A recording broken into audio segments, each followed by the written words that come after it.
All right, intrepid Wisconsin. A little bit of rain never bothered you, right? Can you hear me? Thanks to Ariana Fagley for organizing this important event. Thanks to other of our illustrious leaders. Jenna was just here, and my equally good friend, Senator Tammy Baldwin. Edmund Burke, an Anglo-Irish philosopher and statesman, prophetically stated back in the 1700s, the only thing necessary for the triumph of evil is for good people to do nothing. The only thing necessary for the triumph of evil is for good people to do nothing. The words of Burke are more relevant today than ever before. Make no mistake about it, my friends. It's no longer a question of our federal democracy being under threat. Our federal democracy is over the edge and in free fall, and we need to act now. So, what do we do, and how do we do it? In my career, I have faced some daunting foes, such as the person behind that driving wheel, and I've been privileged to partner with some amazing historical figures. Thanks for allowing me to share with you 8 of the lessons of effective advocacy that I've learned along the way. Stay as physically healthy as possible. You'll be of less help if you burn out or get sick. Exercise regularly. Here in Greene County, no reason not to, given our world-class YMCA. Thanks again for your support. Mark Buchan, and no, he's not here. Allow yourself some breaks. How you disconnect and chillax is, of course, a personal choice. I would suggest you check out a number of Netflix biopics on the life of Roy Cohn. Sidebar footnote. Did you know that there is a direct line between our current president and the most deplorable of Wisconsin historical figures, Joe McCarthy? That line is through Roy Cohn, McCarthy's confidant, and years later, he who used blackmail to get discrimination charges against the Trump family dropped. Roy Cohn's evil guiding principles were attack, attack, attack, deny, deny, deny, claim victory no matter the outcome. Does that sound familiar? Those who cannot remember the past are condemned to repeat it. George Santayana, The Life of Reason, 1905. More often than not, it's most effective to live by our guiding principle as Midwesterners. That is, be kind. Well, you don't need to be overly kind to your certifiably crazy great uncle, but at least be polite. And to others, be affirmatively kind, especially those marginalized folks in your life whom you know to be under particular stress these days. In a quiet moment, say to your transgender niece, I may not fully understand who you are, but I look forward to learning from you. I want you to know that I've always defended your autonomy and dignity and do so until my final breath.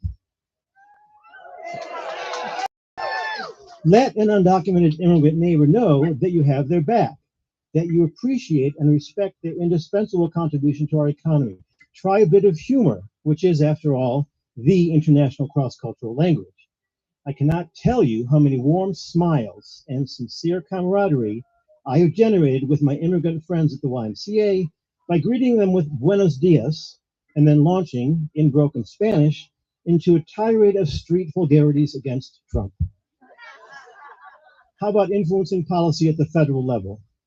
Given the rank cowardice of our GOP representatives in DC, don't expect significant change before the midterms, but begin to apply pressure now. So the wildly self-serving Ron Johnsons of DC understand that they will be voted out of office. The one thing they fear, in addition to Trump, if they don't course correct soon. For those of you new to the world of lobbying elected officials, I refer you to a somewhat dated but very practical guide by Amnesty International entitled How to Lobby Your Elected Representatives. Check it out on YouTube, well worth the 17 minutes and 5 seconds. So if we're going to preserve our democracy, it's at the state and local level.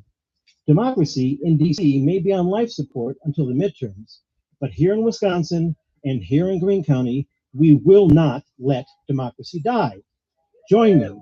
In Greene County, we will not let democracy die. In Greene County, we will not let democracy die.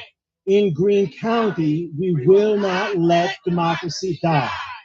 Run for town or village board, or support a great candidate who does. Run for county board. Hell, vote me out of my seat. Or support a great candidate who does.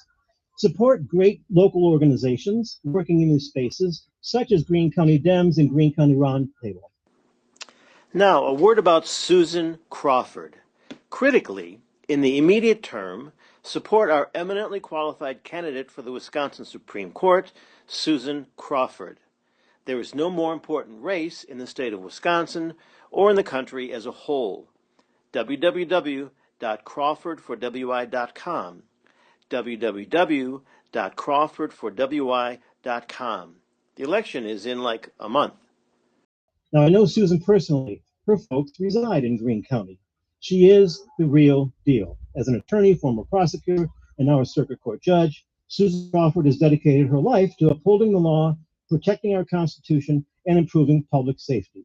She's running for Wisconsin Supreme Court to safeguard our basic rights and freedoms. Now, Susan's victory will also preserve our majority on the Wisconsin Supreme Court, and thereby, among other critical things, continue to protect us against the gerrymandering which our fine Governor Evers recently vanquished. I hesitate to mention the name, but I have to. Elon Musk, unelected, Nazi-saluting progeny of apartheid, has already poured millions of his dirty money into the race of Susan's opponent, that is, Brad Schimmel. Seriously? Elon Musk thinks that we in Wisconsin can be bought and sold the way Trump and his fan club in DC have been bought and sold? I do not think so. I do not think so. Join me, Elon. Democracy is not for sale in Wisconsin. Elon, democracy is not for sale in Wisconsin. Elon, sweetheart, democracy is not for sale in Wisconsin. Thank you. It will be critically important to remain informed without being unduly distracted. Don't wander aimlessly around the web, buffeted by the crazies. Identify a good composite source of news and follow it daily, but not obsessively. You may find that 10 minutes of news intake per day is sufficient. Get a synopsis of major news and then get back to action. Some folks, that for them, that neutral daily news source could be the PBS NewsHour, perhaps accompanied by a cocktail. Don't forget self-care.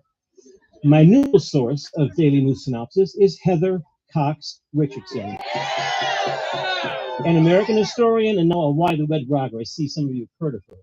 I get a 10-minute daily read from Heather before the dog's morning walk. Then I'm primed and ready to kick ass. So, be committed to this fight for the long haul. In life, if you hold a sincere conviction, you are probably right rather than wrong, and you will probably stand on the right side of history.